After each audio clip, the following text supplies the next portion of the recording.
Sinabihan po tayo dito na huwag po tayo magsasalita ng hindi maganda dahil baka may mga nakapaligid na mga pulis na handang dakpin ang lalaban.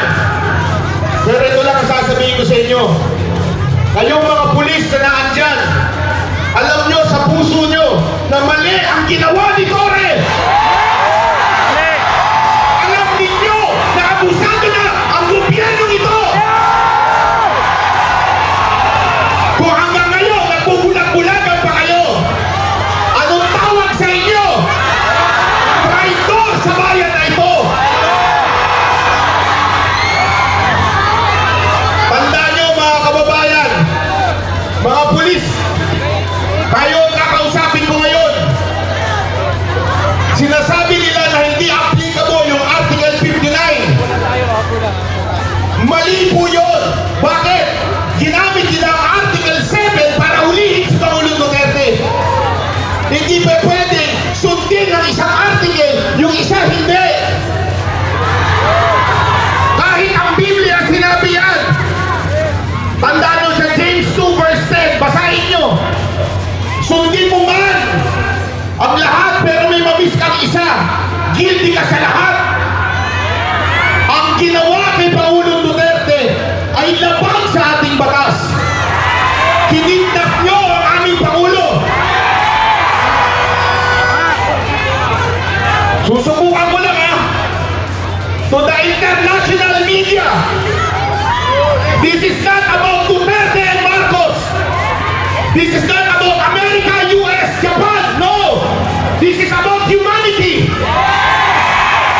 They kidnap our president. What will you do?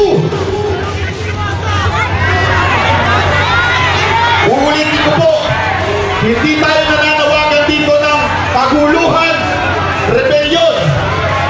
Dahil ako po ay against yan. Dahil I believe in Romans 13 verse 1, submit to the authority. Pero, kailangan natin ilabas ang sama ng ating loob. Dahil yan ay protektado ng ating konstitusyon.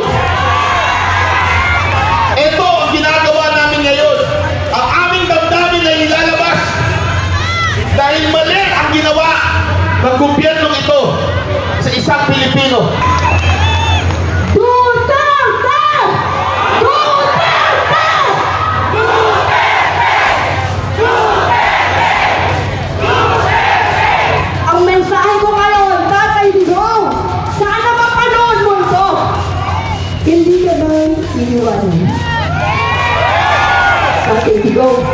Hindi mo kami iniwanan. Ikaw lang ang leader ng bansa na ito. Naglaban sa kriminalidad, droga at korupsyon mata sa mata. Inalay mo, Tatay Digong, ang buhay mo para sa amin, para sa aming bayan. Kaya Tatay Digong, kung nakikinig ka at napapanood ka ito, hindi ka namin iniwanan.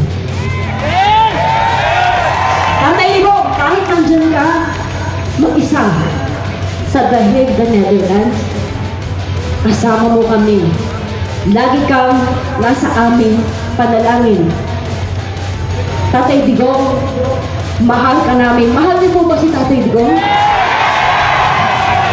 Kaya po ako masaya ngayon kasi nakikita ko po yung mga mukha noong nakasama natin noong kampanya. Taas ang kaway ng mga nakasama natin. Hindi po natin iiwanan si Tatay Digong. Panghuli na lamang po. Ngayon ako ay gustong kausapin po ang ating mga OFWs. May OFWs po dito. At mga nanonood, ng mga kababayan po natin.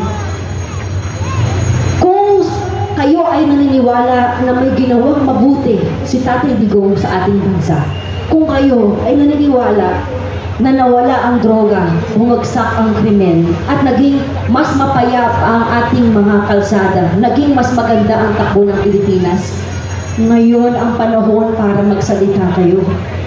Ngayon ang panahon na umaksyon po tayo. Hindi ko po sinasabi na magrebelde tayo. Kahit isang tao lang ang pumunta rito, pupunta ako. Ganon din po ba kayo?